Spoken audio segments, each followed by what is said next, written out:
o'clock, Curtis.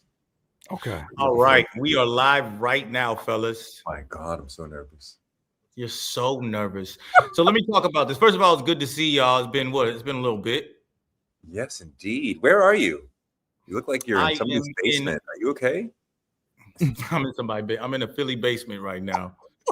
I'm in Freeway's basement. We're working on the album. Nah, I'm in Africa, the suit. I'm in South Africa right now. Cape Town right now specifically, which we could talk about later, but I want to talk about the news and the topics. One being that everybody started talking about how rap is out the Billboard, right? Yeah. And what Billboard charts means. And I want to explain that to people in a second. But the number one thing that people need to understand is that those numbers are manipulated. And what we just found out is that someone, Snoop Dogg's cousin, RBX, the rapper, just sued Spotify for saying that they've had billions of streams that were fake. Billions of streams, and named Drake in that lawsuit. This is a class action lawsuit. Named Drake in that lawsuit and saying that Drake's had billions of streams that were fake. And this is Snoop Dogg's cousin and other artists and people in the music industry who are suing Spotify for being okay with fake streams. And I'm letting y'all know, and Russ has let people know, I'm sure Curtis has let people know, that this has been happening. That's Spotify's game. They don't care. They want to actually stop giving money to the labels. Them having fake streams doesn't really hurt them that much. And people don't really understand how that math works, but it really doesn't. When people are paying for their services, that's all they care about. Stay on my service and pay me for that service. Fake streams, not fake streams, that's for user quality. That's quality control. So people feel like these are real numbers and real things. Either way, the point of the whole thing is that these charts are fake and Drake's streams is fake. And they've been fake. They've been fake. One of my favorite videos is one of Russ talking about how there's these bot farms that all these artists use. And he's saying that it's the big artists that are using them. Because when you have 500 million organic streams, you put another 400 million on there. He makes the joke and says, how do people know what's the difference between, that this song has a big impact? How does someone know the difference between a 900 billion impact and a 500 million impact? But them niggas get paid. You get 400 million more streams. But that's a key question. How inflated are we alleging that the numbers are? Billions. It said 37 billion streams is what they can basically make a case for. That's what the lawsuit is. They're saying Drake specifically, because Spotify is one of those unique DSPs that operate on a pie system, meaning that you get a specific share based upon how many streams you generate in total for the platform. So the Taylor Swifts of the world, the Drakes of the world, we're all sharing from the same pot, except their slice of the pie is significantly larger because of the amount of streams. That's a problem when you go in and kind of manipulate that pie by saying, we had 37 billion streams on top of that. Your slice becomes significantly larger. And that's problematic for those artists, especially independent artists, who have been told by Spotify, if you don't get at least 1,000 streams annually on a specific song, you won't even start getting paid. So they've cut it in many different ways. And now this is interesting, because I don't think this is the only class action lawsuit that's about to happen. I think due to them getting rid of 75 million AI slop songs on their platform, and they only have 120 million approximately on the platform total, that means the pie has been getting cut up even more with people who are not even human beings. That I can't even get all the way into that, because I found out, I'm over here in South Africa. I'm in an Uber. I hear a reggae song, and I'm like, this guy's listening to his reggae music. I'm like, this shit is trash. What is this nigga listening to? This is the worst. This nigga has a fake Jamaican accent. Like, I was raised on reggae music, so I'm like, this is so bad. And I ask him politely, who's this artist? He goes, let Babylon Burn. I go to Spotify right away. It's fucking AI. That was Tom Cruise's son. Stop playing. This Chet Hanks. First of all, don't disrespect Chet Hanks. Excuse me. Not Tom Cruise. That was Tom Hanks' son. Damn Tom it. Hanks' son. I don't think Tom Cruise even has kids. But anyways, the freaking shit was terrible, and you could tell it's AI, and I knew it. So I Spotify, I see it as an AI photo. How many monthly listeners do you think it had, Curtis? 500, 700,000.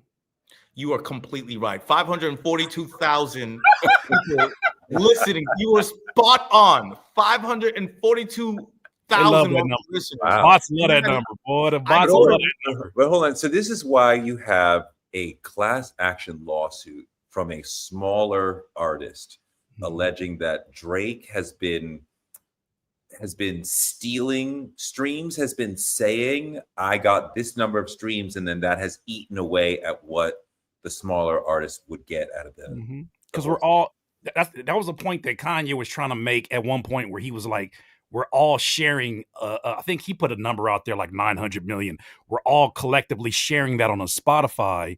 But the way that Spotify is set up, you could say, I'm only going to listen to Curtis and I'm going to listen to him an amount of streams that gets me $10. I, in actuality, am probably only making $3 on my own music based upon you streaming my music. The rest of that money goes to the top streamers, to the people that you're not even listening to, the Taylor Swifts, the Dua Lipas, the Drakes of the world. So if you are Taylor Swift or Drake and you know you got that large slice of the pie, like you have so much market share and you tilt that by 37 billion streams, you deserve to be in a class action lawsuit. 3,000%. It's literally unfair to us. And that's why Curtis took his shit off of that motherfucker. Yeah. Because I started looking at it a little different. I said, there's a reason they call it listeners and not fans.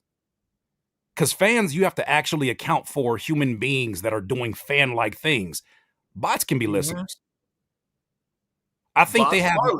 Yeah. I think that's a part of their business model that they'll never disclose. Well, they'll have to disclose at some point, but I think that's part of their business model is they have a healthy amount of bots to control the algorithm and alter it in whatever ways that they want to, or even experiment with things.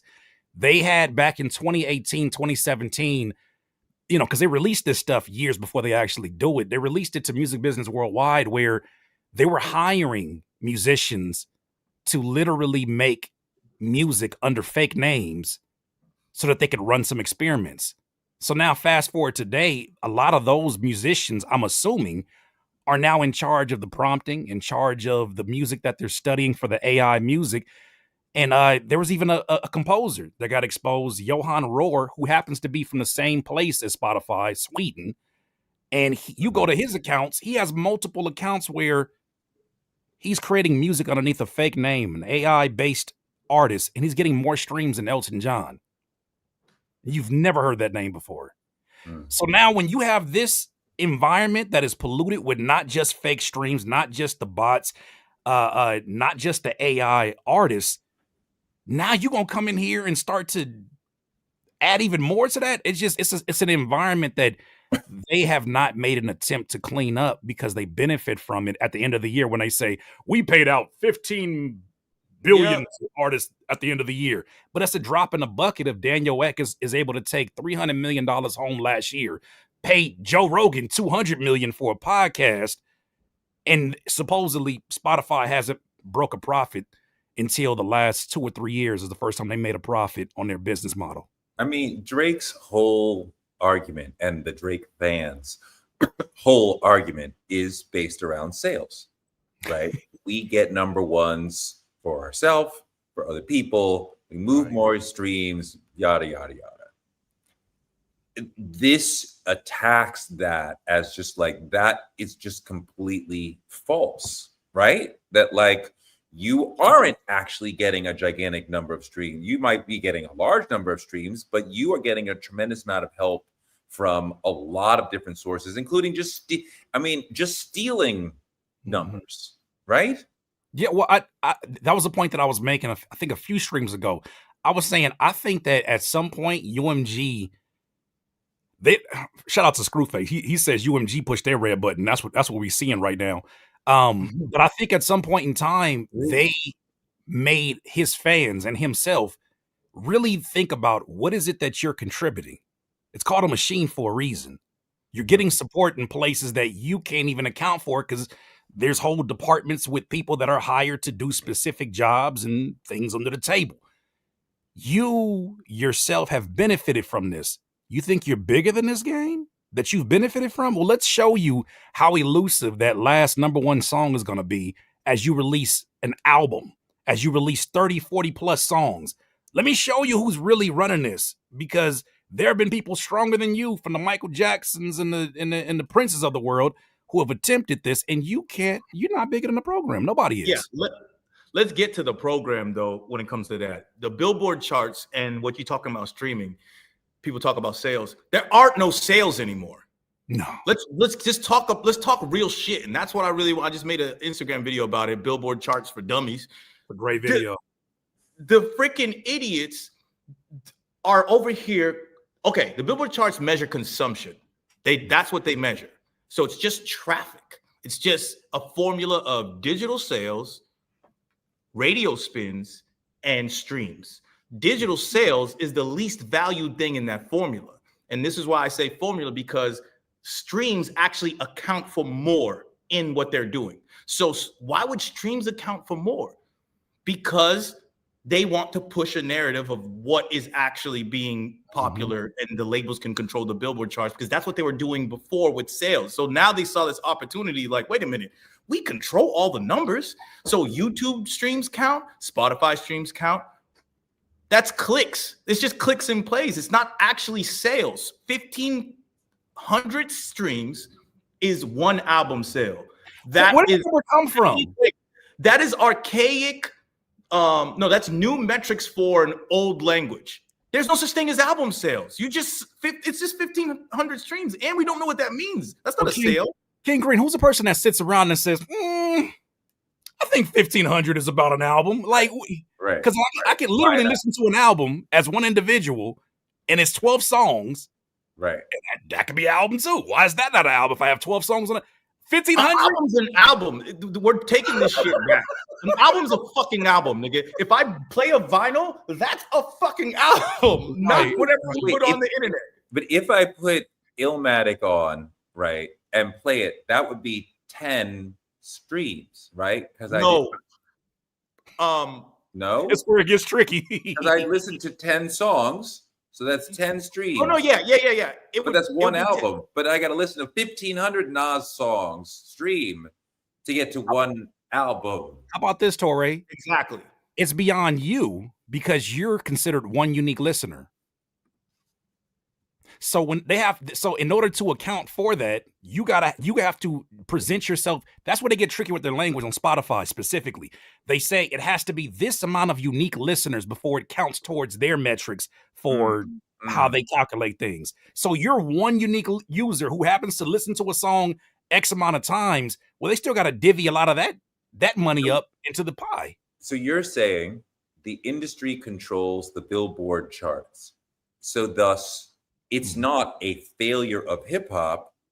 It's that the industry is choosing to not push up hip hop songs, artists now where it was before. Absolutely. Like, why would they do that? 300% true. Well, because there is a viability.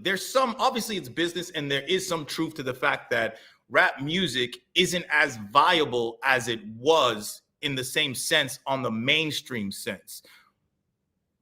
Just because we're talking about when we say rap music, okay, no. Sorry. I want to reframe this. Black music. That's very important, because K-pop niggas be rapping, and that shit's very valuable to them. So what I'm trying to say is that they look at what everyone's listening to. If everyone's listening to freaking K-pop over and over again, and country and all this, we're going to be pushing this, and we want this to look very successful.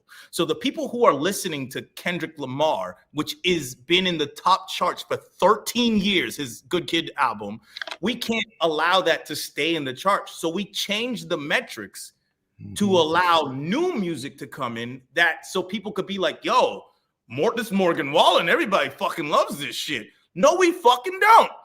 Nobody's listening to Morgan Wallen. It's not reflective of where the trend is going. They got a new rule that happened right before Luther got removed, where I think they said if you've been in the charts for, I think, above 26, you've been up 20, you're 25 and you fall at 26, they got some kind of rule that they made that you get removed entirely from that chart system to make way for new emerging records. To me, it sounds like they've developed another subscription plan feature or tier for their label relationships so they can say, hey, look, we can get you this amount of time here for this price, for all the dealings that go behind closed doors. The fact that you have a rule like that is so ridiculous because it means that you were never meant to win. It's not a fair system. Fair is not a part of what this is. They create their own rules for their platform. You have these labels who are able to pay their way to make it look like something for, what did you say, $200,000? $250,000. $250. Yeah. The game been rigged, but now I think it's worse, but I think it was strategic for them to make this conversation a viral one. And they use hip hop specifically. And I'm like, when was the last time y'all signed a hip hop act and really put money behind that? They were deprioritizing the signing of rappers 2 years ago, according to Ebro, when he said now they're going to prioritize Afro beats and Latin music. That was a year before the battle. Are they? So is hip hop? I don't want to say dying; it's too big, but like tilting downward at this point, or no? Yes, hip hop is so. I guaranteed is in the mainstream. We're talking about mainstream music industry. You can't. That's just true. But independently, hell no. It's the biggest thing in the world independently. That's the thing. It's trending up in independently, and mainstream it's going way down. Right. Well, to your point, this is what I'm making a point of, and I hope I don't sound completely conspiratorial when I say this. I think this has been part of the process of making sure that product gets devalued over time. Because why else would you sign bad actors to be in the place of people who are actual practitioners of the art form? They're signing TikTok artists that went viral. Doesn't mean that they're ready to go do Rolling Loud, but they put them on Rolling Loud stages.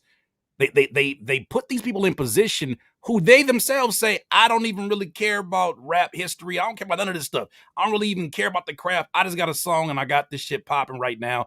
They're signing folks like Catch Me Outside Girl.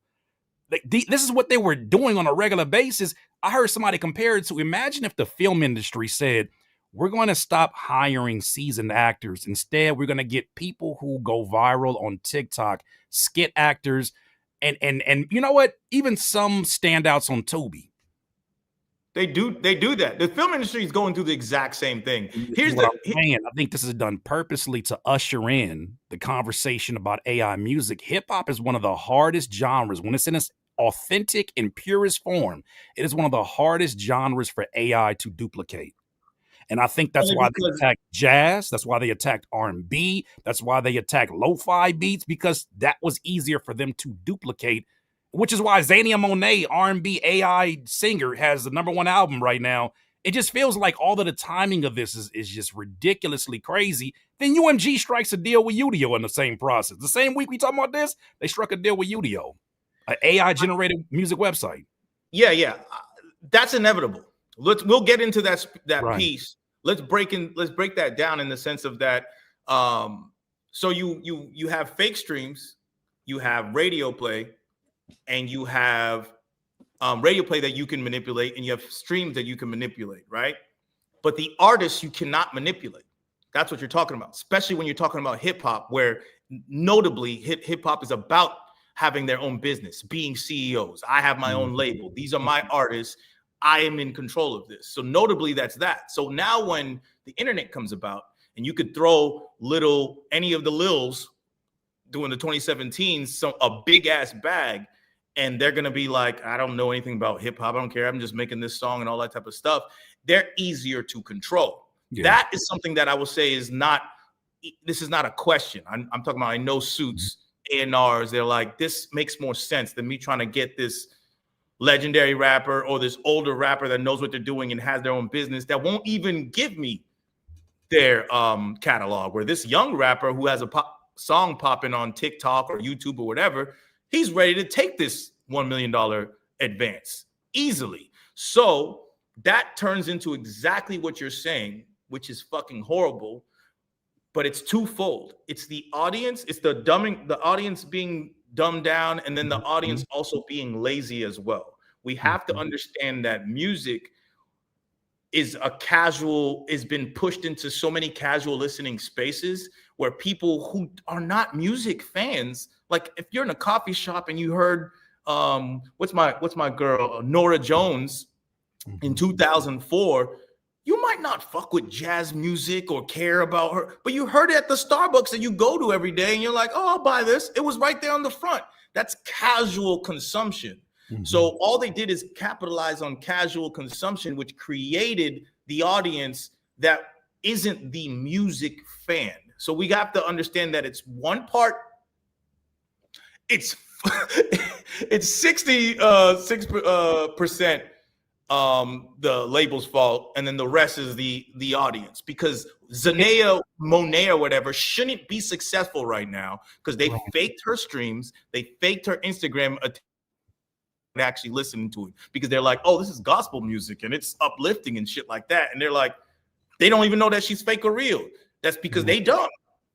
Well, this is my question to both of you. Do you think that was purposeful programming for a large majority of the people, since we've always said those with the marketing dollars, those in the corporate, those who have corporate power will use that to force feed the masses.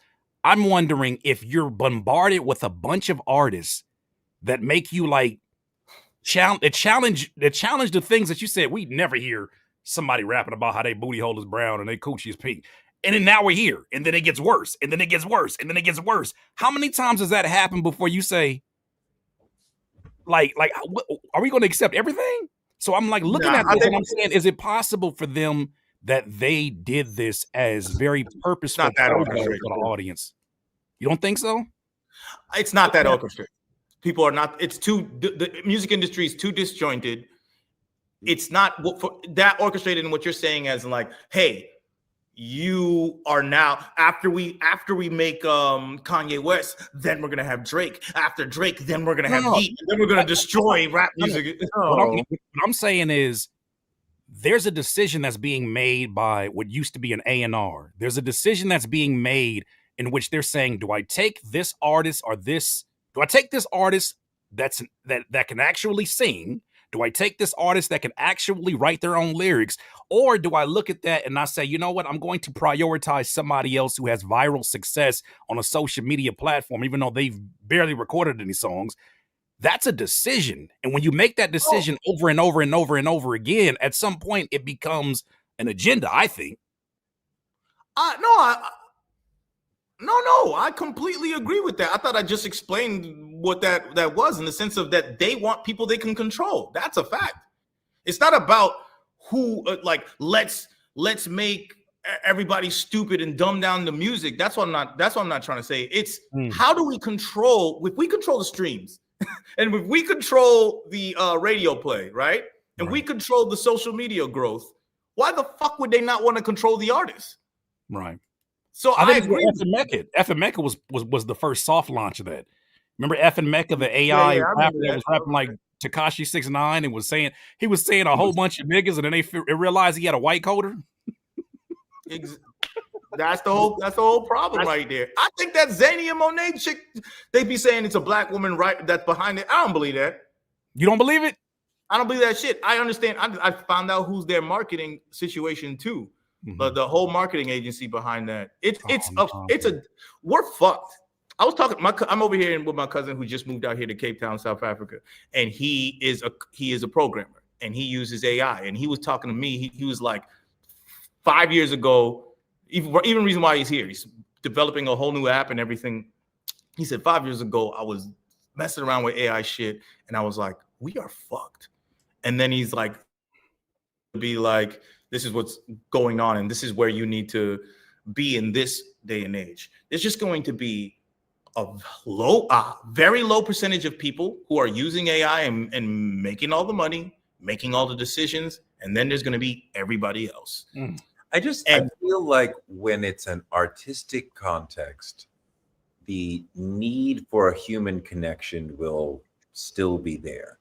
And it can't get all the way to mapping the human spirit, which we need to dig into to make art that will actually be reaching people and touching people and be timeless. But Toure, it's already happening. Where is AI making art that is let me pull this up. Let's just not I don't know if actually valuable to people. We're gonna get not just, I mean, it could just make a song, but like art that is actually meaningful to people. Art that's meaningful. Oh, that's perspective. That's an opinion. I agree that AI art most likely is not meaningful, but I'm talking about actually being consumed by millions of people, and then they're going about their day thinking that it's giving them the same feeling as human art. We're talking about something that's number one on the Billboard charts that is fake, but people are listening to it. They're actually listening to it. There's a whole bunch of fake shit. Like we said, you fake it until you make it. They faked all this stuff, and then people are like, oh, it must be good. It has all these plays, it's getting all these attention. It's on Rolling Stone. But see, this is why I can't take my full hat off, because I'm like, how do we get to this point? At some point, there had to be some programming along the way that dulled the senses, that lowered the bar, and it kept doing it. But like, what did they think was going to happen when they kept signing these people? Drake.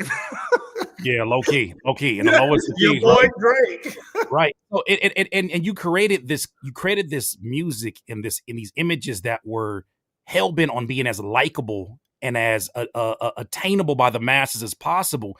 And now we get to this point where it's like, well, who can do a better version of that generic shit? AI. Matter of fact, it can release music faster. It'll never get locked up. It'll never get shot. You ain't never got to do a funeral for it. And on top of that, we can even simulate the fan relationship and make a stan population. A bot population of stans. It's a world you can ultimately control. And if you and like Russ said in that clip that you used, if you get enough of the fake shit mixed with the reality, people believe it's all reality at some point. Exactly. And that's where it becomes dangerous, because you're messing with one people's money. You're changing the way people think and consume music. And that's the whole issue there. And that's the number one thing that I want our audience to know, is that shit's fake. The Billboard chart is fake. It's been fake for years, and I hate when people, like you said, Drake's fans' rebuttal is, well, he's had 3 number one albums. What the fuck does that mean? He has more fake bots streams? Like, what are we talking about? You know what's so ironic about that? With they non-hip hop ass, they get to learn one of the most hip hop lessons in the world: live by the gun, die by the gun. You live by the sales, you die by the sales. They're learning that in real time. They're like, damn, we put our whole hat on that. We came up with the name K-Bot because of how much we're obsessed with numbers. And look at how it's backfiring. It's crazy how much of the Drake story over the last year has been about lawsuits.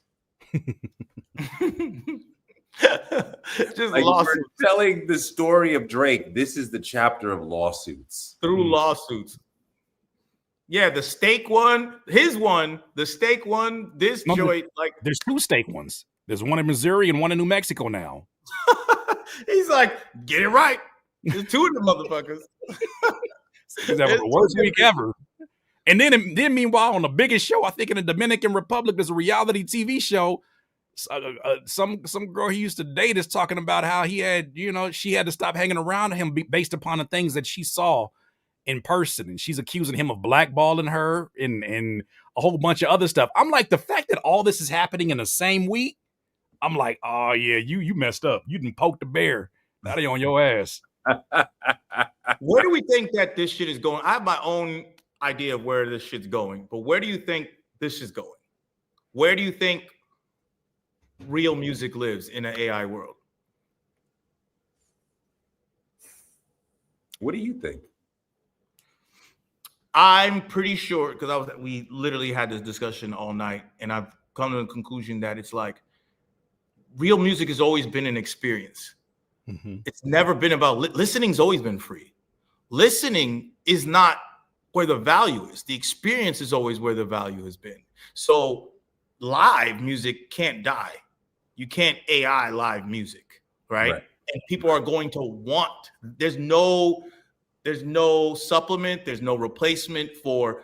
I just saw those guys live. They were fucking dope, right? Or I saw him on the guitar. I saw 2 DJs and a mic, and he was rapping.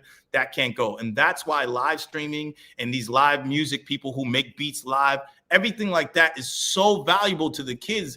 And we got to realize that right now because they already on that shit. Gen Alpha and them, they're like, nigga, I don't give a fuck about Spotify.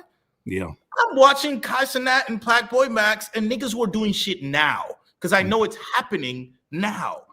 They're already on that. If you look at what the kids are doing, they make so much sense in the sense of why they're yearning for that. And that's the natural thing of humanity, right? Whereas another generation's correcting or fixing what the other generation is seeing it or going against it. So I'm like, the experience is buying a vinyl is an experience. There's a reason why Taylor Swift sells so many damn vinyls. It's part of her experience as a fan. Like I'm a huge fan of Olivia Dean. Yeah, I just became like I listened to that album of Art of Loving, and that shit is amazing.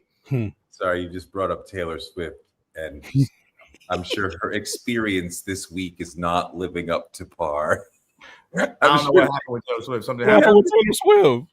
The whole Kayla Nicole thing. Oh, the Halloween. I am in Africa. Oh, dog. What happened? Tell me. Dog.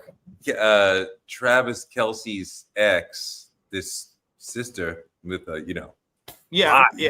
was like she did Halloween costume as Tony Braxton singing "He's Not Man Enough for Me." He wasn't man enough for me.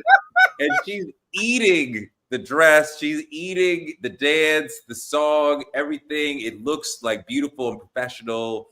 They blew it out. This is the hottest thing on the Black internet right now. Running this video, cheering her on for eating up Taylor. Memes about what is Taylor crying? Is Taylor okay? Is Taylor planning a breakup album? Like, what is happening?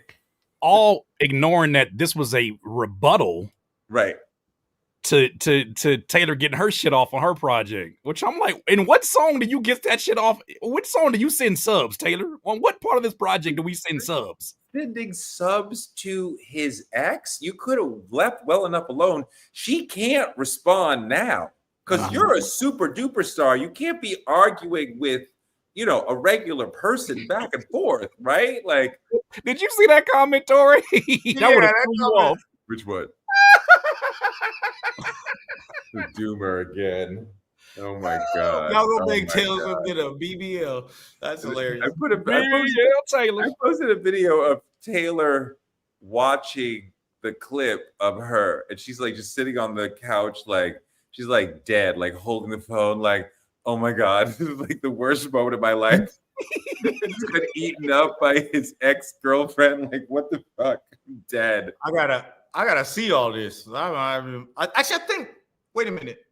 It's like a silver dress that his ex. Yeah. Okay. I saw a clip, but I didn't think of anything out of it. No, dogs. It's like the biggest fucking thing. BBL Swifty. BBL Swifty. Oh, so that's the thing over there in America. That's what they're doing over there in America. The biggest thing on the Black internet. Just oh my god. It may be tapering down today, but the last couple of days, she won Halloween. Mm-hmm. She won Halloween, at least for Black people. And I posted a nigga who had like the Michael Jackson scarecrow from The Wiz down hard, and a nigga who was Serena at the Kendrick Super Bowl dancing, had the skirt, the nail, had and he was winning Halloween for a couple of hours, like nobody. And then Kayla Nicole was like, "Well, I mean, we can't go forward from here." Yeah, it's interesting how Taylor Swift and Drake are having very testing years. This is a testing year for both of them because that album was not received. As many times I saw it in Target, everywhere it was being promoted, I was like, the way that the reception was, I've never seen this many. Two different worlds, though. I don't think she's having a testing year at all. She got engaged. She sold 3.5 million albums. Yeah, but her last album, and then but you know that's relative to your size. She has to sell 3 million in order to justify everything that's going in investment wise. 3.5 ain't nothing. Not exactly. 3.5 is still insane, but I hear what you're saying. Yeah. She sold a lot of physical though, bro. Yo, Lily Allen though made an album that Taylor Swift should have made, right? Lily Allen's album is hot. Come on, a recent one? Her brand new one, West End Girl, where this is her Here My Dear, right? Really? Just talking shit about her relationship, her marriage that fell apart. And when you grabbed your phone back real fast, that's when I knew. Who's Madeline? Why do you play tennis with her? You won't play tennis with me. Who's Madeline's fire? You know what? I'm glad for her because about a year ago, I did a story on her selling her feet on OnlyFans. I'm glad to see that she back on her feet. No pun intended. Did she really do that? Are you serious? I did it's crazy. Somebody wanted promotion on my YouTube and they said, if you could do a story about her feet, you could surely promote this thing for me. And I forgot I even did that story. Lily Allen was selling feet pics on OnlyFans, and then she made a whole like press release about it was on a podcast where she was like, I'm only doing that because Spotify and these streaming platforms don't pay what my songs are worth. So these are the things that I must resort to. It sounds crazy in retrospect, but at the time I was like, damn, Spotify's so bad she got to sell feet pics, but now she back on her feet. Crazy is the way. Hold on. You keep saying back on her feet. Now I don't know how crazy that was because I did think for a minute about like maybe I should because people be saying I have nice feet, and then it was you have to do all this. You can't just have photos. You got to do all this extra shit with it. I'm like, I'm not doing all this. Pause. The way you just grabbed the slang of this whole conversation is insane. Yeah. That's whoa. I don't even mean pause in the camera sort of way. I mean literally stop talking for a second. Like cancel the whole stream. Cancel the whole stream. What? What did you just say? My nigga, what did you just say? Trying to keep the people on their toes. Go ahead. People like my feet. I hear it all the time. I have a I'll blow your mind. What? Giovanni wrote a poem about my feet. Nikki Giovanni, dog. I'm not kidding. I'm fucking serious. So let me. I don't know what's going on. Nigga. You gotta have 7 streams of income, nigga. I've never felt so defeated. I don't even know where to go with this shit. This nigga's wild. It's wild. It's fair to say he's undefeated. You've never thought about that, huh? I'm not even going to entertain you in your little. You've never thought about that. I'll just say he's a step ahead of the competition. This nigga just gonna hit me. One nigga over here reminiscing about when he wanted to sell his feet. And the other nigga go over here having fun with puns. At least he's 10 toes down about it. I do respect that. I'm definitely 10 toes down about it. Like, go for it. Let's change the subject. We're gonna move on. Let's see what's really good. Look what you did, Tori. He gotta change the subject. Even though we changed the subject, we gotta change the subject. That's egregious. So my shit's is manicured though. I have no fucking bunions. Like Green has bunions, so you don't want bubbles, and she don't want nobody. My shit looks nice. Yeah. Do y'all ever think for a second, what does someone like me need that information in my head for? Like no. Can I show you? Nope. This nigga is still tripping. Anyways, this nigga, grab your slang, Tori. You sent me a video. 4 niggas come get me. Wow. I'm done. The fact that you look at your feet daily and think about this. Yeah, that shit. You're like, you know what? There's resources that I'm not utilizing.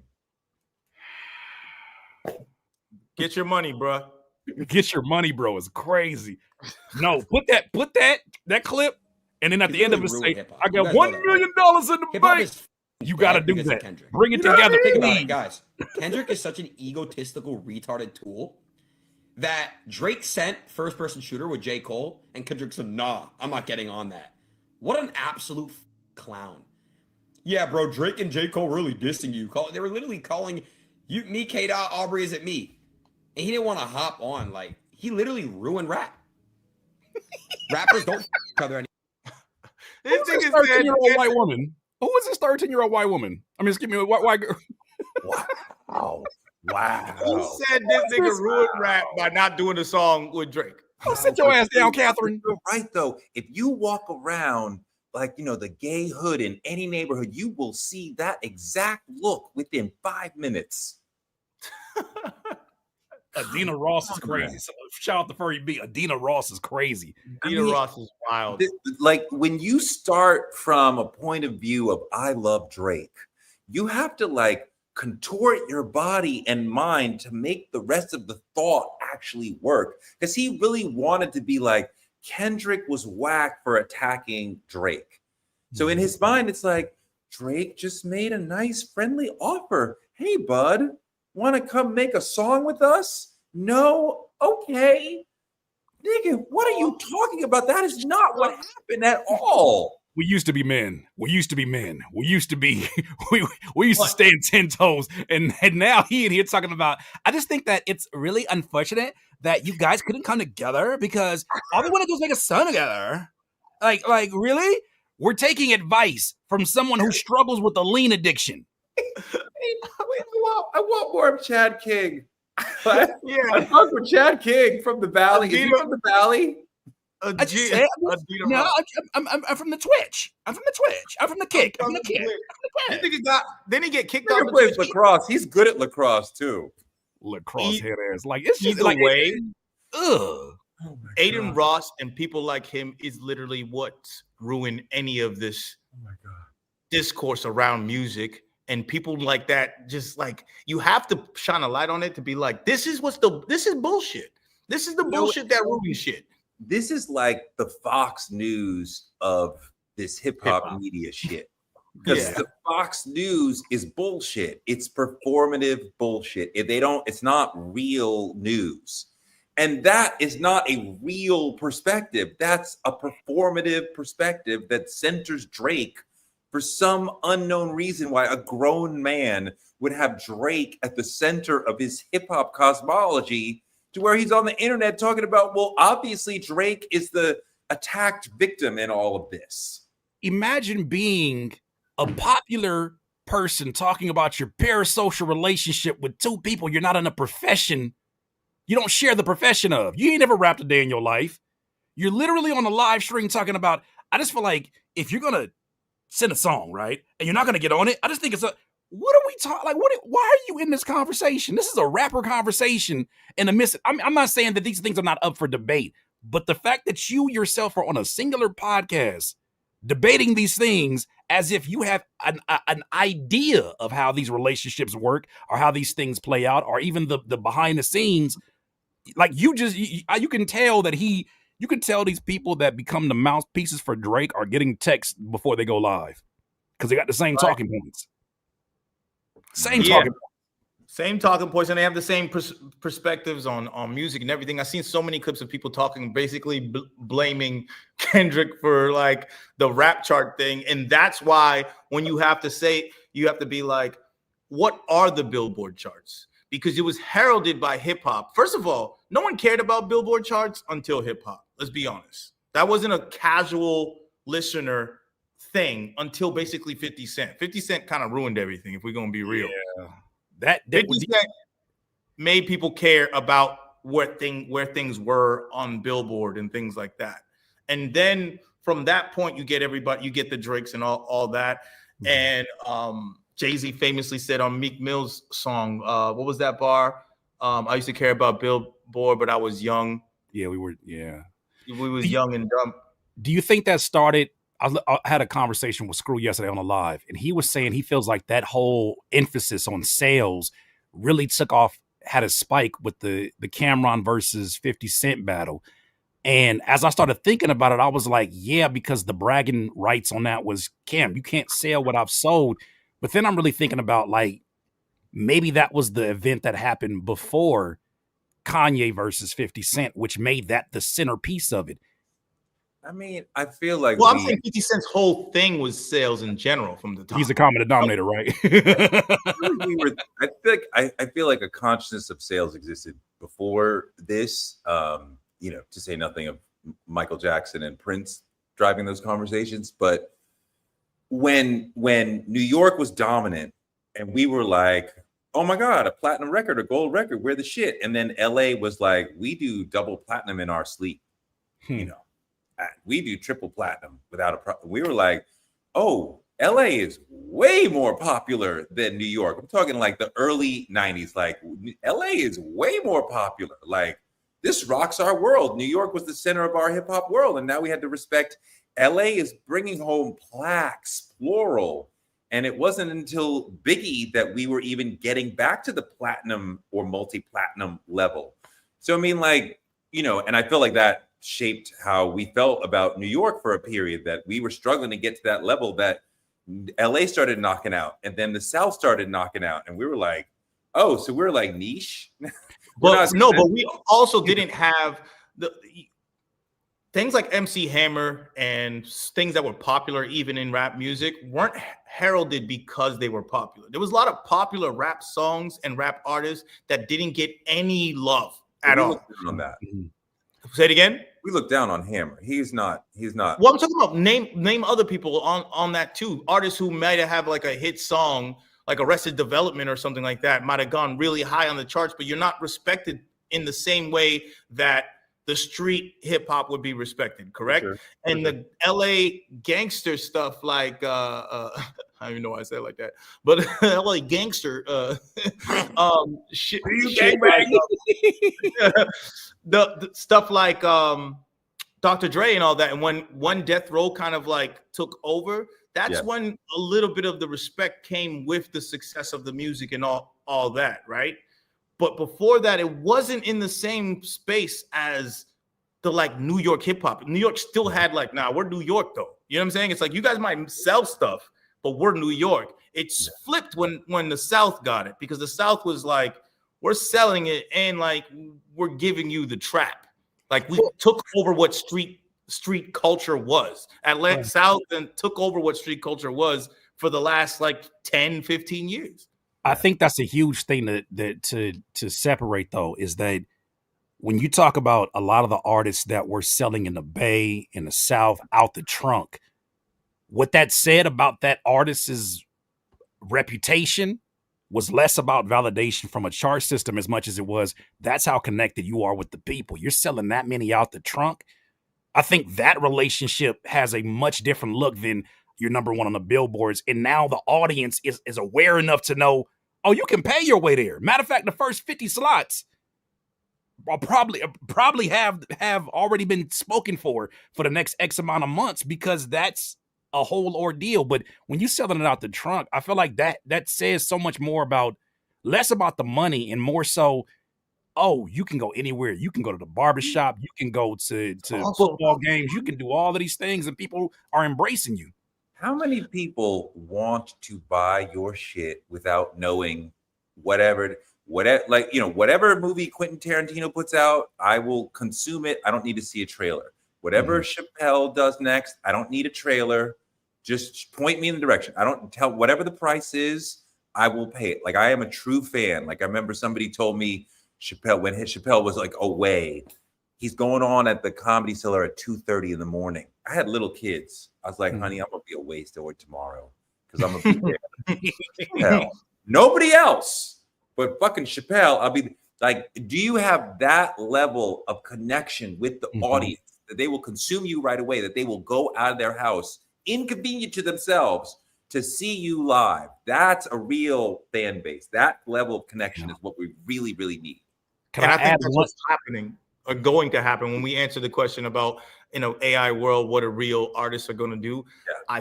I'm seeing it happen. It's something that even I'm doing. It's like going directly to the people with real shit is the thing that's important right now. The first time that I was exposed to Nipsey Hussle was because I was out in LA downtown in some space, and I was just hanging out by a bank waiting for the homie to get his money out. And we're at like a little in store. This lady hops out the car and is doing like legit street team type of work. And you're talking about like the early 2010s. She's legit street. She's like, y'all heard of Nipsey Hussle? Y'all heard of Nipsey? Da-da-da-da. She's going back and forth. And I didn't even have to, the thing is, she made such a great, a great pitch and a great representation of what he stood for. To me, like, that's what got lost upon folks who knew they could rely upon streaming platforms to do all that work for them. Like, we're in an era now for the first time where there is an abundance of antisocial artists that are trying to have social experiences, but they're antisocial. Like, they don't like people. They don't want to talk to them at shows, but they want to be able to put their music out without a photo, and then you get 1 million streams. Like, you want the rewards of being social, but you don't want to, like, you don't want to make content. You don't want to go talk to people. It's an insane thing, but I'm like, that is what initially made me say, I need to learn some more about Nip, because that was such a, yo, I don't know who you are, what y'all talking about, but this is what it is. The first thing I knew about him was that he had sold a mixtape for $100. And the second thing I knew about him was that Jay-Z had bought one of them. And that he there, bought 1,000 of them, or 100 of them. Well, whatever number Jay bought was immaterial to me, because it's like he made a pretty unique decision that I had not heard of in mixtape world. And that was validated by my man. You know what I mean? That made me, okay, Nipsey must be. So that marketing move right there made him seem official to me, to where, and this to be like the ultimate level of an artist, I have to figure out how great you are. It's not for you to prove it to me. It's for me to prove to myself that I can figure it out, how great this person is, right? And if like Hove was riding with you in your movement that early, like that hard, I'm like, I have to figure it out, right? And for sure, he was the shit. You know what's so dope about Hove's timing, though? Not interrupt you. Hove doing that came at a time where he was getting all kind of ridicule from media and specifically people on Twitter. Surprise you not. He had people, and if you look now and you search that $100 album, you'll see people who are celebrating it more recently. But at that year, oh, who the hell do you think you are? You ain't about to sell a $100 album. Oh, these rappers are getting ahead of themselves. They think they're getting too big for their britches. Him doing that, and then also Complex Magazine ran an article where they said 10 of the most disappointing rappers are underachieving rappers, and they put Nipsey Hussle on that list. So it's like, and he went at whoever wrote that article. But that being said, like that's the timing that he was up against, where people were supremely doubting him, and then Jay-Z says, $100,000, I'm buying this amount for your this amount in your CDs. That changed all kind of perspective abroad. Yeah, he was the ultimate blueprint for every artist who's doing things right now. All the independent artists like Lil Russell or even Russ, like all these people who are winning and creating their own businesses and having their own true fan bases, like we're talking about. I saw that, like I was at a barbershop somewhere in LA. I was at a barbershop and someone gave me the CD because they were playing it, and they gave me his mixtape, and I was like, this is cool. And then I started listening to his interviews and seeing his videos on YouTube and all that type of shit. He was more interesting than any other artist I've ever heard, because he understood the business and simplified it. He simplified the business that anyone could understand it. And it made sense. It made people want to invest in him. That's the difference between what a Drake and what these bot AI artists are doing, these mainstream artists, and someone who's like street level, where it's like you want to invest in them and you want them to win. That's not the same relationship that I'm bigger than everybody, I have everything, I'm the best, and my numbers are always going to be great. You know what I'm That's saying? the biggest trick the labels play, though, is convincing an artist like that they are that until they get challenged. Mm.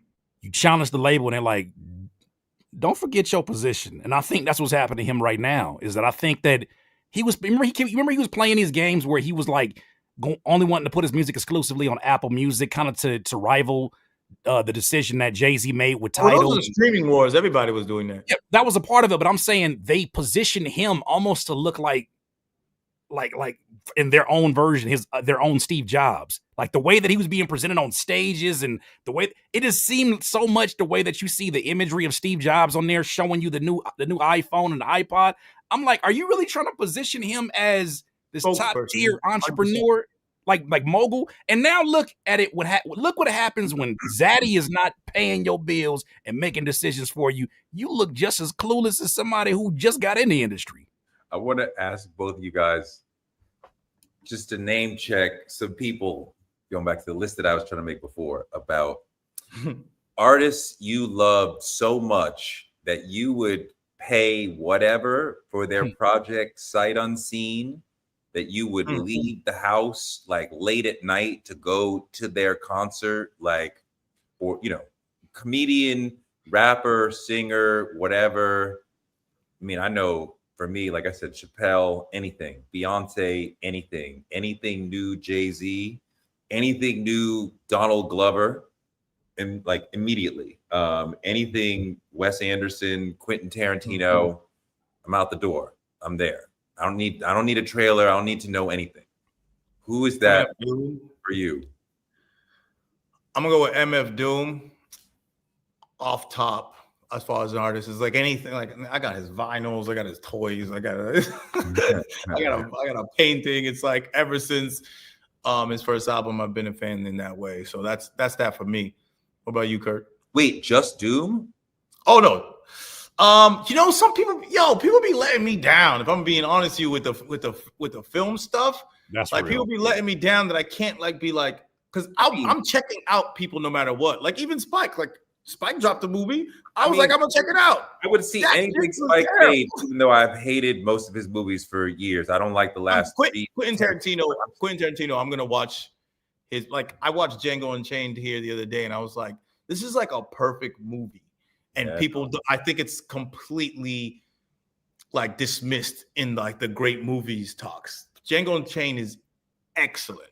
From the first word, I'm just a weary traveler. Like that dude killed that shit. Hey, the voices today been top tier. Hey, the voices collectively been top tier on this episode. I mean, think about the body language of Django in that first scene when he throws off the fucking burlap, whatever. And suddenly his shoulders are back and he's a man. And like that posture as he moves throughout the film, like keeps shocking white people, like a black person who like seems to like be liberated and like free, like in his spirit. Like that's so weird. So when they come to the end and he's telling Tarantino, yes, no, I'm not one of them. I'm one of you. Give me a gun. He's like, it seems to check out. Look at the way he carries himself. Look at how he moves and carries himself. Right. Exactly. So I mean, it also shows that he always was that. Yeah. That's the beauty of that first scene that you brought up, and I'm glad you brought it up because I saw it just yesterday. For him to be able to, he didn't like, oh, you freed me. It's like, oh, I'm allowed to be myself now. That's the beauty of that. I mean, he gave us a scene that we can always remember, where an ex-slave is whipping his former master. Oh, well, thank you. Living on in cinematic history forever. Oh, he loves us. Curtis. I'm with you, King Green, in that there's names that I've said on this list like last year, and I'm like, oh man. And then you deal with like 40-year-old patients, like dealing with finding parking, and you're like, I don't know who else I'd do this for. You know the biggest litmus test? The Kendrick Lamar concert, the GNX tour at SoFi. Show spectacular. SoFi Stadium parking and organization. I wouldn't go see me perform there in front of a stadium full of people. Are you kidding me? that was really a test for me because I was like, Kendrick, this is the hottest that you like. This is the hottest name I've seen. This dude performing in 30 people venues to see a stadium now. It's insane. I was loving it when I was there. That parking, oh my god, that's part of the story. That's part of it. No, that ain't. The hell it ain't. No, that's part. I mean, that's part of the whole thing of like, do you love? I mean, you left early. You should have left early. On our list too. Nah, right? I wasn't leaving early for that show. Hell no. Like, would you go through all that shit? Sade, I would do that for it. I would do that for it because that's just like, to me, that is so embedded in how I fell in love with music. Period.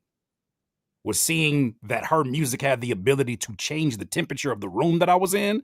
Like that's a spiritual situation. I'm going to go see that show, and I'm gonna deal with that traffic. But I was telling my wife when we was walking. I said, I don't know if I do this for Jay-Z. I seen Jay-Z with Mary J. Blige at the what's the name of the legendary venue where they have like orchestras, and I think Kanye did something there. The Hollywood Bowl, Hollywood Bowl. I saw Jay-Z and Mary J. I was like, I'm good. This was amazing. You know what I'm saying? It wasn't too bad traffic wise. Oh, hold on. The clips. Yeah. Clips for sure. Yes. Like the clips stipulated. Yes, clips. Yeah. Kendrick. Wait a minute. Would I go to SoFi to see them? No, I'm talking about me. I mean, yes. Me, I saw him twice. I drove to New York to see it with this nigga. The next day I saw him in Fairfax, and I almost saw them in Southern Virginia the next day after that. I mean, Curtis, it is within the realm of possibility. Mm-hmm. Maybe next tour we go to Paris and see Beyonce in Paris, and that's you talking about a parking lot, like TSA.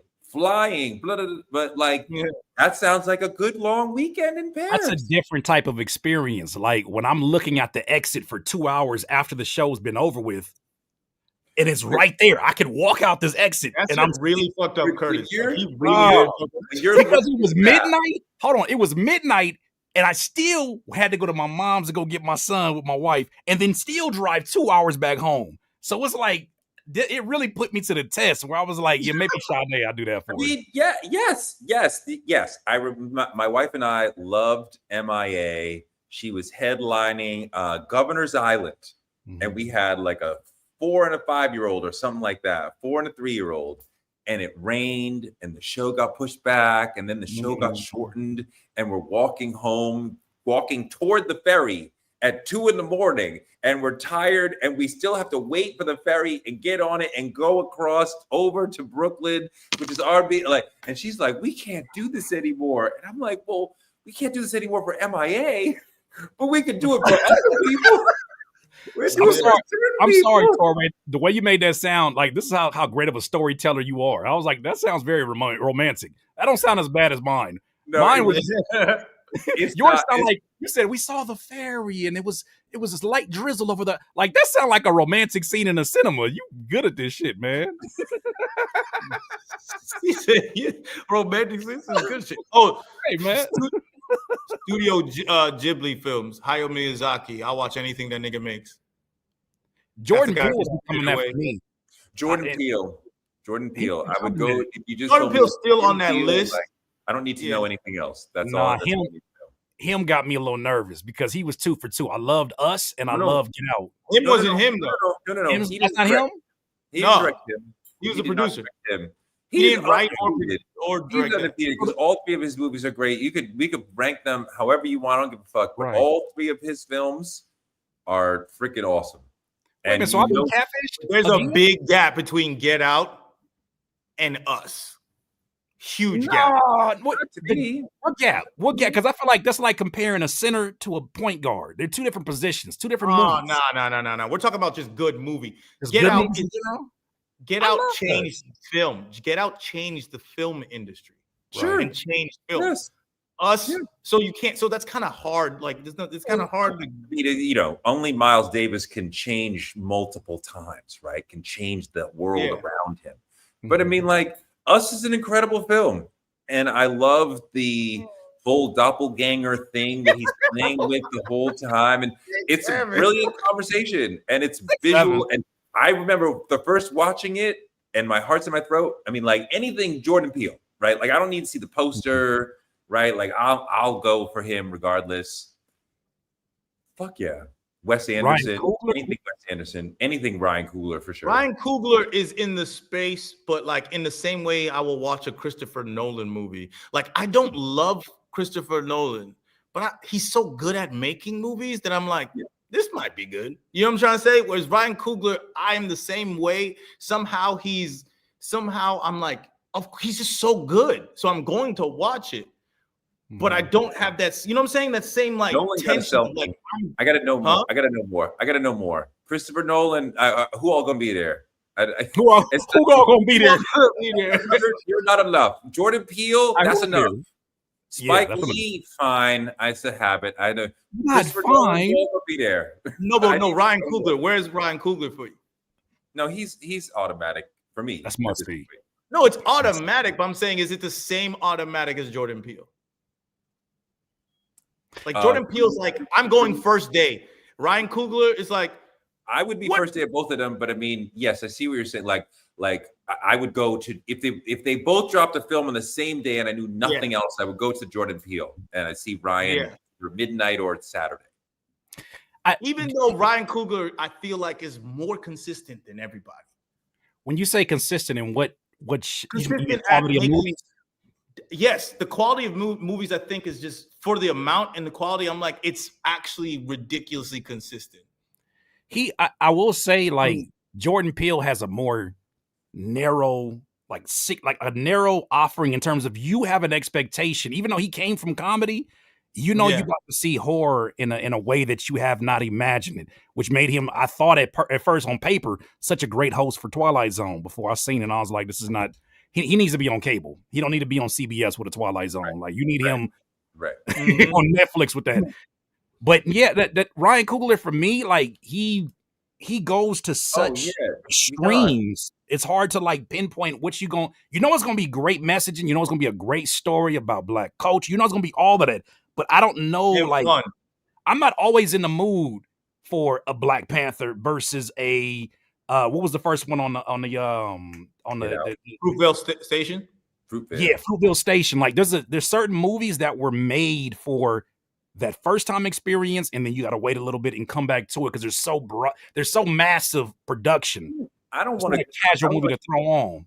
I don't want to compare them because they're both amazing artists who have a tremendous voice, and I think we imagine we'll be seeing both of them for the next 10, 15 years. And like, you know, whatever you want to bring to bear. I mean, you know, all the things we've talked about. We haven't talked about Nope, and like a film of such depth and complexity about the filmmaking experience, also about the Black experience.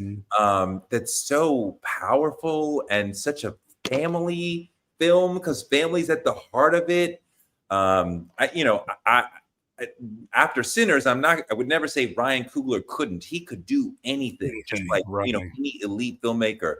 But my God, Jordan Peele seems to be just this elite master of cinema. And yes, there is a Jordan Peele lane, like there is a Wes Anderson lane, like there's a Quentin Tarantino lane, and but he created it. Yes, they created, and you kind of know where your movies needed it. Their world building, and I am in their world, and that world, includes the other films, right? And like, fuck yeah, because horror movies needed it. I could not go see horror movies, and like they didn't deserve my money to go see them in theaters because they were just a collection of jump scares. Jump scares are extreme gore, and I'm like, this not even entertaining no more. This is just the special effects department doing a promo. No storyline, like I love that I can watch Us and get a different message from it no matter how many times I watch it. Like, damn, I didn't even pick this up in this imagery right here. I'm the only one who said Donald Glover, but for sure, I mean, like anything Donald Glover does, I would consume right away. He ain't there for me, but I love his work and love when it hits. But he's not on a anything tip. Like I ain't gonna buy a t-shirt from that nigga. Is it a hot take? Is it a hot take to say I can agree with you, but it'd have to be like for a TV show? Yeah, I mean, like I wouldn't buy merch from anything. I don't have any Beyonce merch, right? No, but I'm talking about musically. His But last album, it was not bad even. I listened to his last music, but musically, I don't think he's made a great album ever. Damn. No, I don't think he's made a great album, but I don't think that music is. He's made world-shaking songs, which is beautiful. Yes, which is very, very, very hard, over and over and over, and a world-shaking. I like his Amazon TV show. I like that, Mr. Smith. Yeah, I enjoyed that. Yeah, that was good. I also enjoyed the one he did with Rihanna. I feel like that was completely underrated. The little island one where This Is Us. I mean, This Is America's inside the movie. That was a very dope movie to me. I mean, yeah.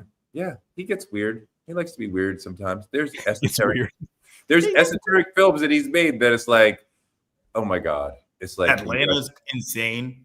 Yes. Breaking news in the same live stream that Torre talked about selling toe picks. He says that something is weird from Donald Glover. That's interesting. That's an interesting turn of events. Story developing. Talking about selling wild whole slabs of feet, and he said that's weird. That's where I draw the line. All right, look. If you thought you could see, everybody has a price. If you thought you could make $1 million, Curtis, showing pictures of your feet on OnlyFans, would you do it? I would never answer that question. But you would see signs. Okay. So if $1 million is yes, then we just worked out. Is $750,000? What about that? Would you do it for that? If the answer was yes, you wouldn't hear me say it here, but you would see signs. Okay. So they're just working down to what the acceptable number is, and like I'm sure you'd say 50,000, no, but like 250,000, yes, like, and then like just fucking same difference. Your boy's trying to pimp your feet to the. You want to see my price? You want to see my price? I would take 10,000 less just to make sure my name is never attached to it. Everyone signs NDAs. Yeah, we nobody. I mean, you might have to promote your page. Sometimes the zaddies want to know. Like, nothing. Look, that shit ain't easy. You'll be talking about that. Oh, shit is like easy. The ones that actually are making money off of it, that shit ain't easy. Your feet ain't got to be selling, nigga. You're talking like experience. You might be leaving a lot of money on the table. That would really do a lot to take care of your family. Wait, don't let this pass by, Green. Why are you talking with so much experience in your voice? You got a whole lot of experience in your voice. I got a lot of people I know where. You sound like them, the rappers we come across to be like, ain't no money in no music. Ain't no money in music. Ain't no money in music. Ain't no money in no music. Ain't no money in that. You can call my lawyer. I know the procedure. Crazy. What else did we have as a topic on this, Mud? Oh, tell us about Africa. Oh, true. So a niggas in Africa, I escaped that motherfucker. I mean, if you don't know much about South Africa, I'm here again, and I went to Joburg. Joburg is their capital city. It's the blackest city in the world. It's where the energy is. It's where Amapiano music. It's where Tyler's from. And then I'm in Cape Town, and this is like a European city on the continent of Africa. It's crazy. It's white as fuck. So wait, Johannesburg, if we went there, what might we be like? Oh, this feels like Atlanta, or this feels like Oakland, or this feels like Atlanta, because it's like if you smash hodgepodge of Atlanta and New York in vibe. As far as aesthetic goes, it's very more European in the aesthetic, in structural way, but Atlanta would be the closest thing in the vibe. And what's interesting that now developing, it's like this place really makes you understand how ridiculous the social construct of race is. Mm. Because you know that whole thing with Tyler going on Breakfast Club, not saying, responding to her being colored. Okay. You heard about that, right, Curtis? Mm-hmm. Yeah. Over here, like the colored race in this country, there's black, colored, and white. Right. And then there's obviously an Indian population and an Asian Colored population. means mixed. See, this is what's really tricky when you come here and you understand that this colored means mixed, but colored is a ethnic group specifically created by the oppression of apartheid. Because during apartheid, they were like, you're not black enough for the blacks, you're not white enough to be white, so we're going to put you in this space. So think of like Native Americans or anybody else or black people in America being forced into a certain section. So you're forced somewhere where you're not allowed to go where the blacks are. You're not allowed to go where the whites are. Wow. So they're above the blacks on the social scale.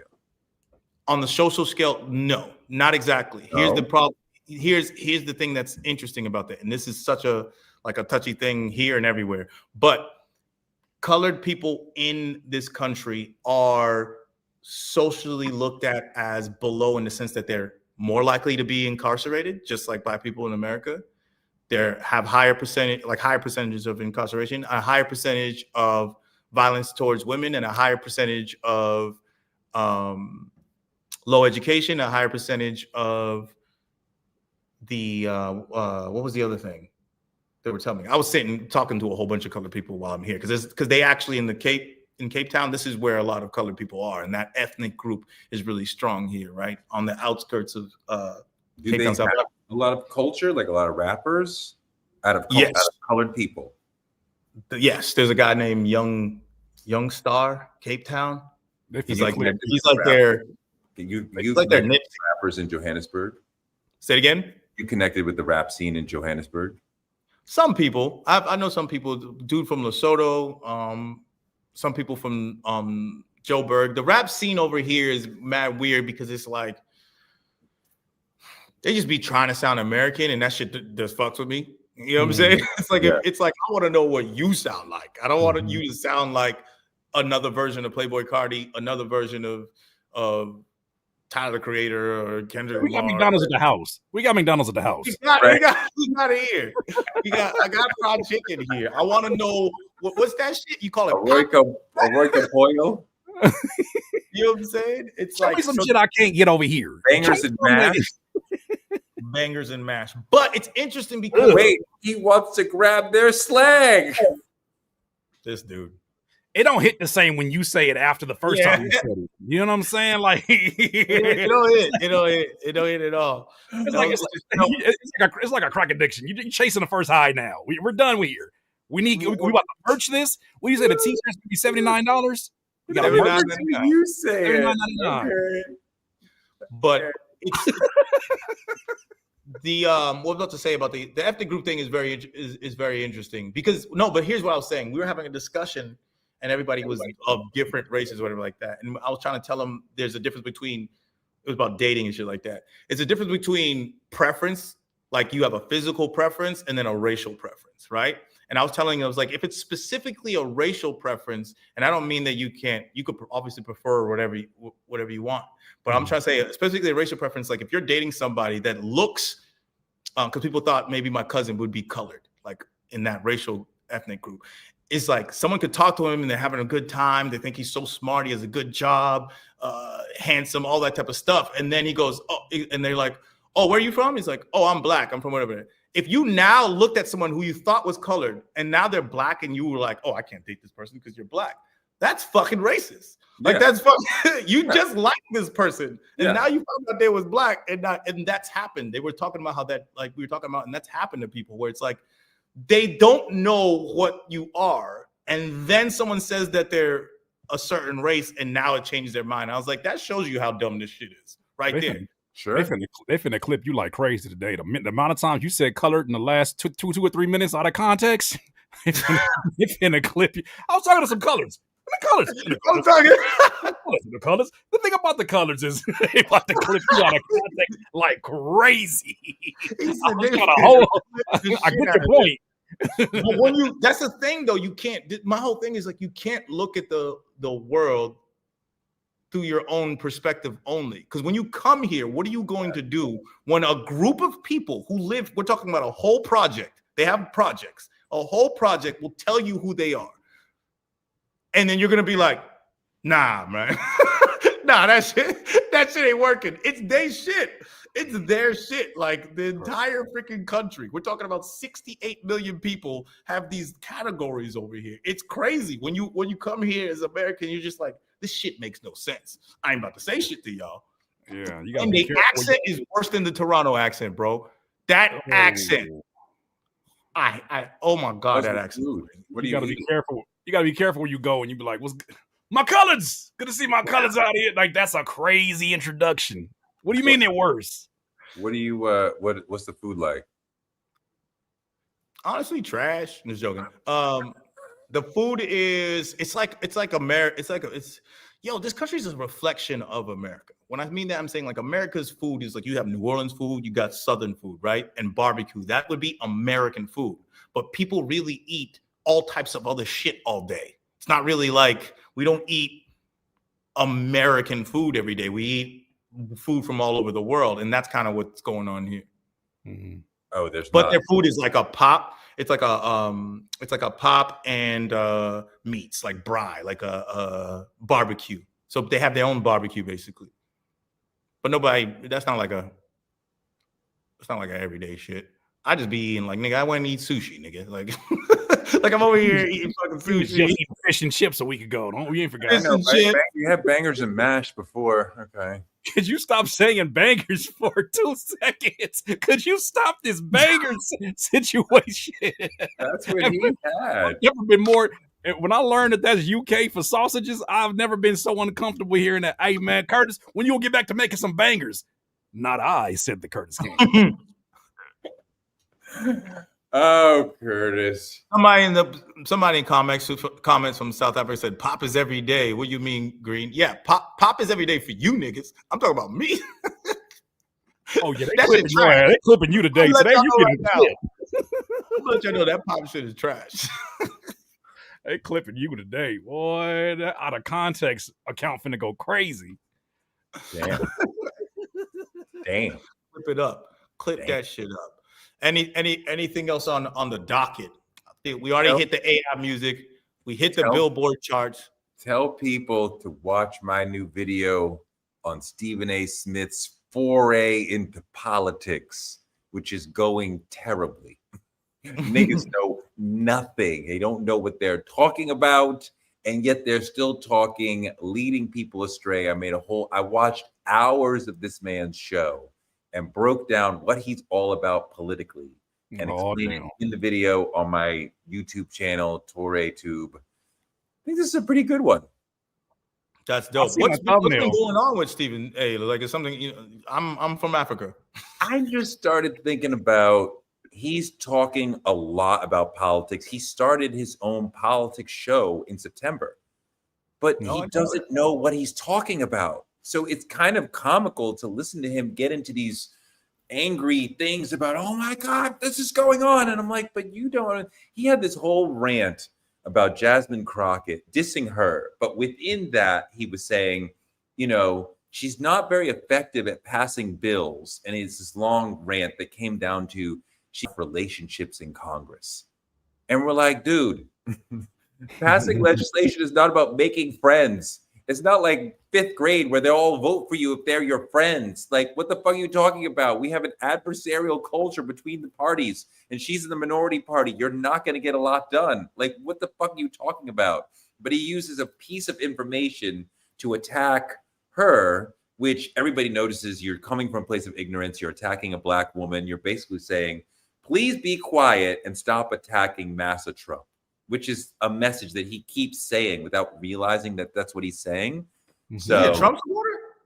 Not overtly, but he keeps saying like he's Republican talking points. He's like a political neophyte who does not realize. He says he's Democrat, and then he keeps repeating Republican talking points because he doesn't know any better. Do you think this is the beginning of a bid for presidency in 2028? No. This nigga may want it, but no. He's hitting a lick. Politics. He would not get through the first fucking step. Do you understand? Like, you got to fucking be going to small group. Just like you said, you saw Kendrick when it was 30 people in the room, right? And Kendrick did a lot of those 30, 20-person shows to get to the 100,000, right? But most of us only see them at the 100,000 level. You got to go to all these little fucking things all day long, talking to seniors, talking to cops, talking to firefighters, talking to union members about the different political issues. They will know he's bullshitting. We asked him 20 questions. He's full of shit. They would see right away. Like, what is he talking about? How did they not see it with Trump then? I think that that's an interesting question. He doesn't really. They didn't see it with that nigga. Because I'm like, I know the rules are a little bit different. It is skewed a little bit different because of some things with Trump. But I'm like, is that the climate? Like, I understand what you're saying and completely. But I'm like, is that what makes him think it's possible because of the climate we're in being so, the bar being so lowered? I do think about that. I do talk about that a little bit, that I think this is Trump derangement syndrome for the wealthy, that you think you can get in and make moves without actually knowing anything about politics. You know, I think Trump has some way of communicating with people in a way that like gets to them in a lizard brain level. And he says things that have like a triple meaning, and we hear this and they hear that, and they hear what he wants them to hear. And media or left wingers are like, oh my God, he said he could shoot somebody on Fifth Avenue. And they're like, yes, we fully understand what he's saying. And, you know, it's a very hard thing to do and a very narrow tightrope to walk. And I wouldn't think, like, I think that Stephen A. looks at the success of Trump and says, well, if he can do it, I can do it, right? Because I'm smarter than him. I'm a better debater than him, as if what Stephen A. actually does is debate. And what we actually do in a presidential context is debate, as if that's an important part of the whole. He's saying, I'm dying to be on a debate stage with those guys. You're not having a real debate, right? And like, you are debate. Yeah. So what the fuck are we even talking about? Episode of First Take. I think it's possible, unfortunately. Because just like with Trump, I think anybody who has the actual will and resources can put themselves in the position, because it's about sensationalism. It's about the spectacle, which is when you bring up the movie Nope, that's how I always look at it. It's about the spectacle and how people respond to it. And unfortunately, everything is built to help Stephen A. be more successful in that situation. It's built this way where if you are divisive and you can be have enemies, you're just going to attract the people who will like you and desire you. And if that just keeps getting bigger, you now have constituency. But he would need a political context for his conversation. Like a lot of people come into the thing saying, like Hillary thing comes into the ring saying, I'm extremely competent. Tell me what you want me to accomplish, and I'll do that. Trump comes into the thing saying they are the enemy. Well, I'm going to deal with them. And he shapes the conversation, right? So the voters don't ask him, this is what we want. He tells them, this is what I'm going to do. Quite often, that's impossible. It's illegal. Like, it's immoral. But he tells them what he's going to do, and they respond to him. Okay, so which are you, Stephen A? Because you can't come in and say, this is what I'm going to do. Because you don't have that level of political conviction about anything. And you can't come in and say, I'm competent. I can do anything. Tell me. And like, you can't. So what are you going to do? I can see him in a scenario where he looks at it and says, I have the one thing that none of these politicians have access to. And that's to talk to America daily on ESPN. James. I can talk to America. I can in a heat of an argument. I have multiple platforms, even aside from ESPN. But you don't think ESPN would somehow stand behind him in this bid? I mean, even if it's just the subtle, like, hey, Stephen A., so what you been up I to don't this think week? he wants to go there. I think he wants to hit a lick with political content more I so do than too. actually want to be a I politician. do too. I think that's correct. And I find it really, I talk about this in the piece, that sports commentating is ultimately entertainment. If you tell them your team will definitely win and they don't, it doesn't matter. No, If no. you go into a political context and you tell people the shutdown is the Democrats' fault, that shapes people's lives. That is wrong. And it hardens people on a pro-Republican position, which will ultimately lead to actual political pain, right? Either people starving or people losing their health care. So, all these political conversations nobody cares. are real and important. And when we are misinforming, quite often what he's doing on his show is misinforming people about political reality.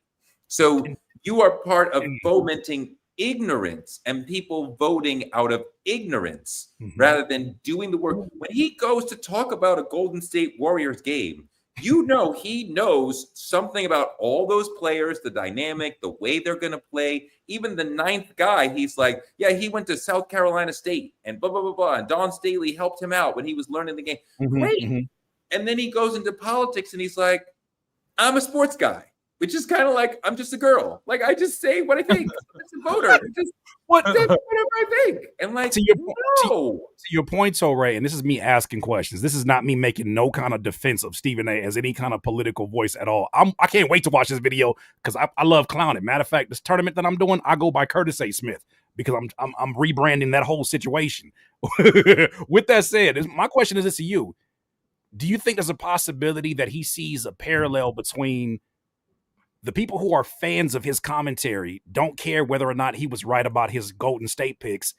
Could there be a parallel between that and politicians who are talking to an audience that know 80% of the stuff that they're promising, they don't really have control over once they get in office? And a lot of that stuff kind of falls by the wayside, like predictions about what the Golden State Warriors are going to do in the playoffs?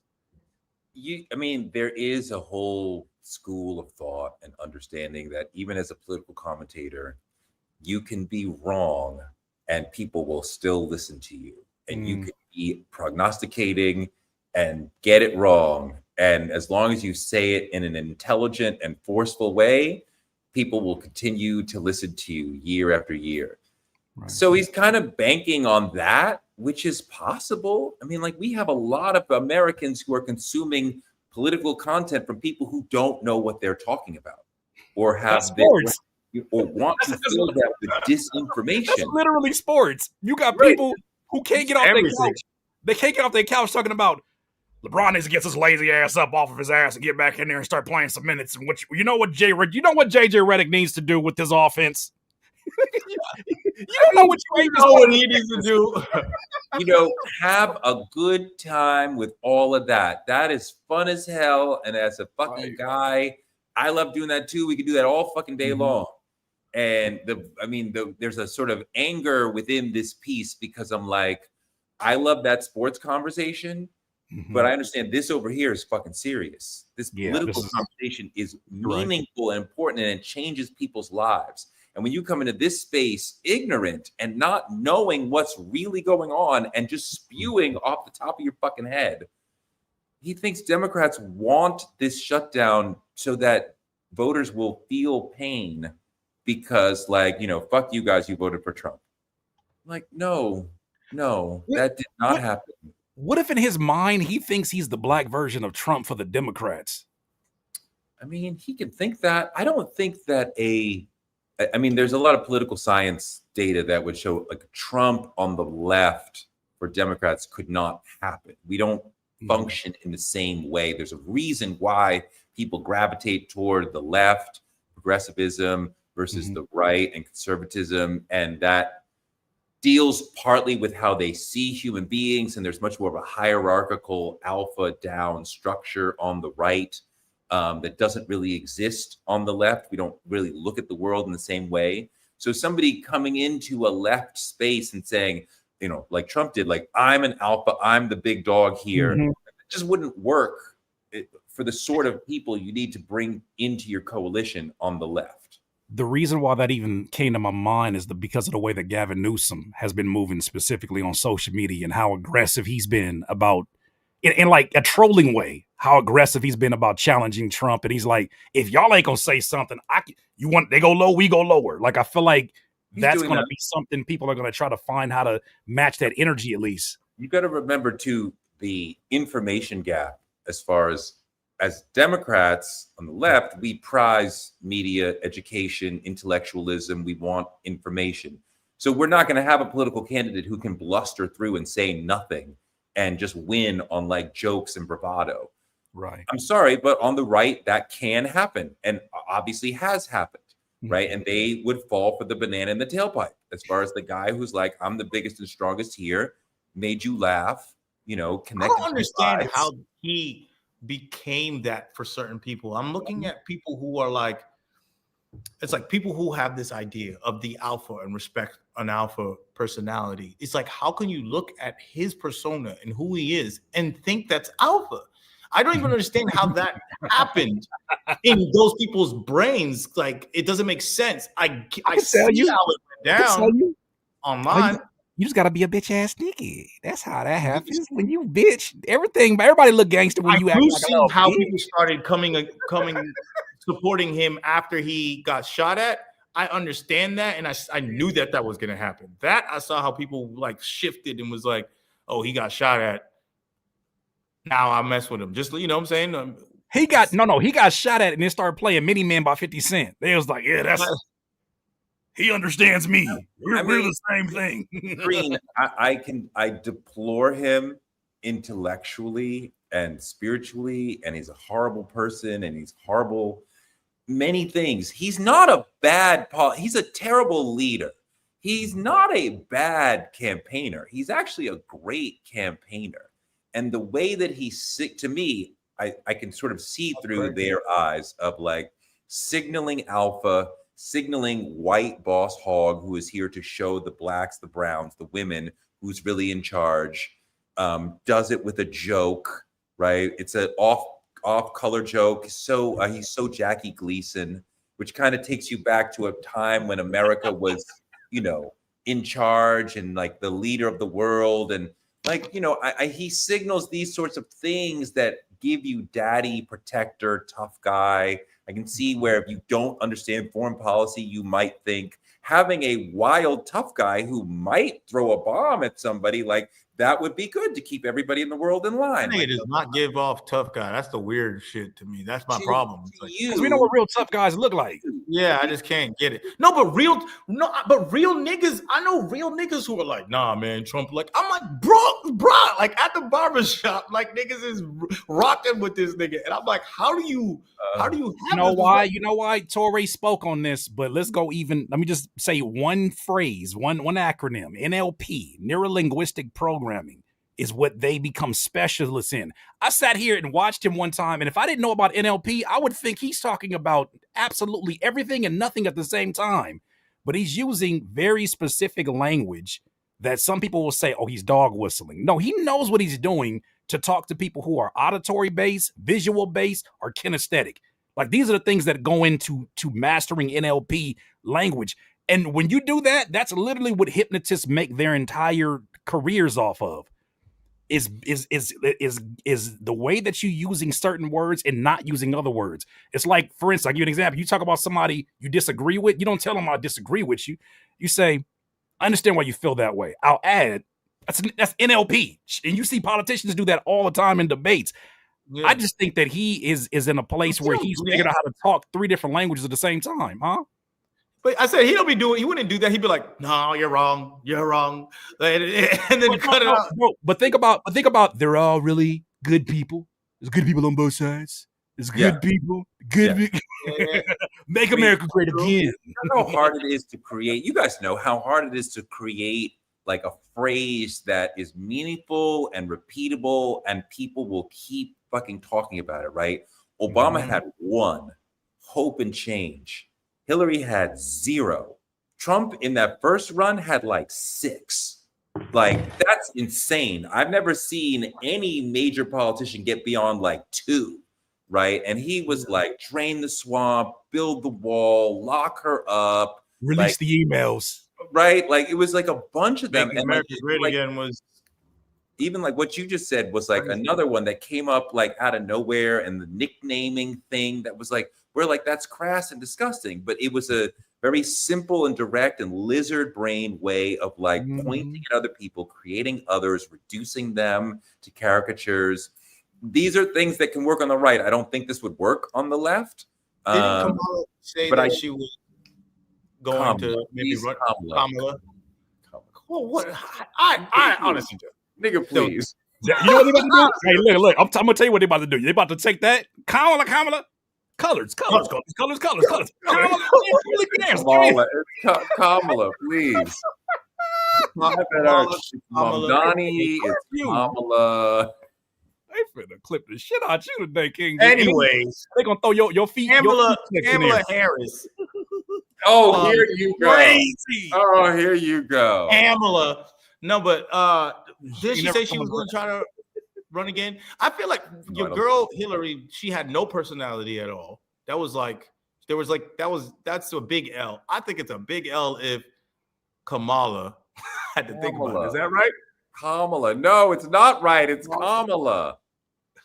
I don't know her name, bro. Like, nigga, what is wrong with you? They did a whole bunch of ads with comma, like comma, la, like in music. Kamala. I got you. It don't stick. That's the problem. It don't stick.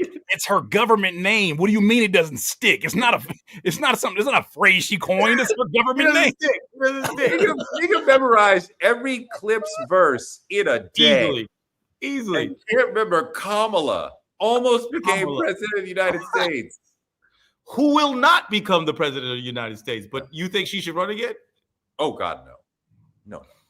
I mean, I don't think that really ever you should run again. Generally, I mean, like, you know, if you're already president, you have the power of incumbency. But beside that, like, no. You should generally own. You got one shot. Like, if you become the nominee, you should. Yeah, you lose. You should not go. You know, you should not go again.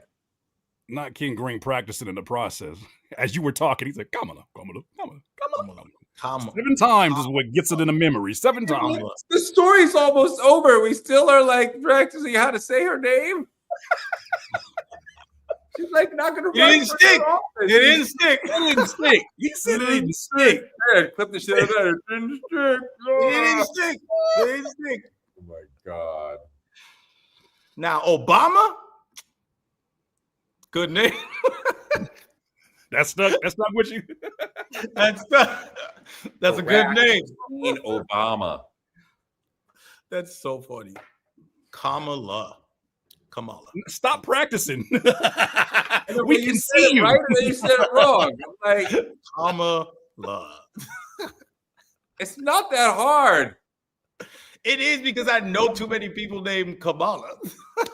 Wait, she got an interview about to pop off right now where she getting ready to separate herself from Biden, where she was talking. It looked like in the clips she was like, "Now I can say the things that I should have said. I should have went on Joe Rogan." You know how they clip everything in the trailer for whatever interview she got. It looked like she about to get that. I feel like you get that shit off so that the people can see the human in you and not the politician. I mean, maybe that is her first step. The difference is not Joe Rogan. It's not like, well, if only you had gone on Joe Rogan. You should have gone on Rogan, but that was not, the issue. Please highlight that comment by TDX. Please highlight that comment, TDX.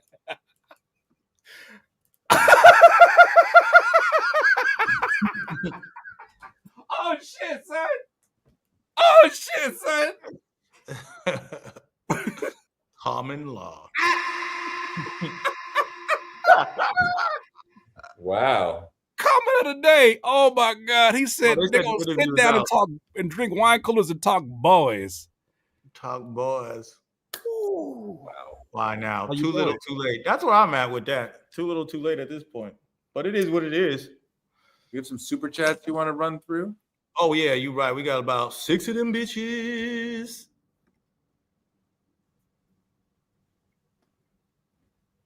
Ooh, good question. Wait, hold on. What do you mean without dumbing rap down? What do you mean by that? How do they have artists they control without dumbing rap down and by proxy? How he's agreeing. No, he's agreeing with what you said, because you were saying that this must have been contrived. Because he says, how would you have control of artists without dumbing down the music? Yeah, that's a good point. Yeah, that's what he was. In what world is the music not dumbed down? The music. No, is he's. dumbed. See, that's the point. I think there's a difference between dumbing down and simplifying. Like, if you're talking about making music for the masses and you're in the business of selling records, that's part of what you have to do. Is you have to make your message more clear, just for marketing's sake, your lyrics, everything. But dumbing down, I think, is a very deliberate process of demeaning the brand, demeaning the foundation, demeaning, playing into stereotypes. That's a very active way of going about it. And I feel like that was a lot more egregious. Just make it simpler. What was it? Fucking Hakeem from Channel Live told me they're working on a first record, and they were backpacker types. And KRS-One was like, you got to dumb it down. I'm like, KRS-One of all people, the teacher? Like, yes, nigga, like, calm it down. But KRS raps like a fifth grader could understand. He's crisp, he's clear, he's to the point. He uses fifth grader level language. Quite often he steals language from advertising, right? You see that in his structures all the time. But I think the clarity of the message is partly about simplicity and partly about... Dumbing down got, phrase got probably bastardized, just like the phrase woke, right? Whereas dumbing down meant simplify, but then dumbing down changed more into actually extract the meaning out of it. Like, we start losing the message. So KRS-One is all message with simplified lyrics, right? So that's fine. But you can't tell somebody in the studio, like me. Well, I always go back to this moment in the studio where it's like some dude was rapping and then he said something about women in it, and then the A&R stops the music and says, yo, after that line, you should continue talking about women at that point. It was like a song about something. And he was like, yo, just keep talking about bitches, bro. And I'm like, I'm looking here, I'm like, who let this nigga in the studio? Yeah. So that's dumbing down in the sense of like, you're like, oh yeah, people want to hear you degrade women, or people want to hear you talk about drugs in this point. So you should just talk about drugs. You're losing the message and dumbing down what the message is. The simpleness of the words is not the actual problem, or the diction or the language. It's the message being dumbed down. And then the result being the audience, like you said, by proxy, the audience, is that if that's the music that you're consuming, these choruses turn from choruses into mantras. And if the mantras are, I got murder on my mind, or if all my friends are dead, what was the losing? Like, when these become your mantras, then we're having to me, it becomes problematic. The same way you were saying, it becomes problematic when a Stephen A gets involved in politics because of the trickle down effect of the things, the decisions he's making. I'm not saying it's on the same level, but I do think it's really, really crazy when you think about some of the things that people have been singing in unison, especially at shows, on choruses, when things just kind of like got into a weird demonic space within mainstream rap. And these became part of the programming. I remember Lil Uzi Vert in the middle of a show said, if y'all at this show right now, you should already know you going to hell. And it was one of them situations I was like, is this a Boondocks episode, or is this really happening in real life?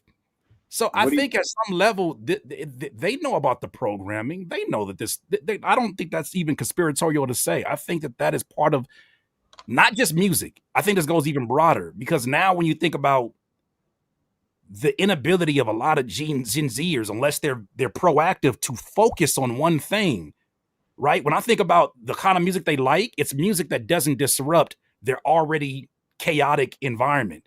Netflix on the screen right here, cell phone right here, music in the background right here. You know what I'm saying? Discord alerts going off over here. Like, that's the existence. Of course, you don't want music that makes you slow down and have to think. And Green, what do you think about that? ATL guy, trap was the worst thing to happen to rap. Trap was the worst thing to happen to rap. I'm going to say trap was the hair metal era of hip hop music.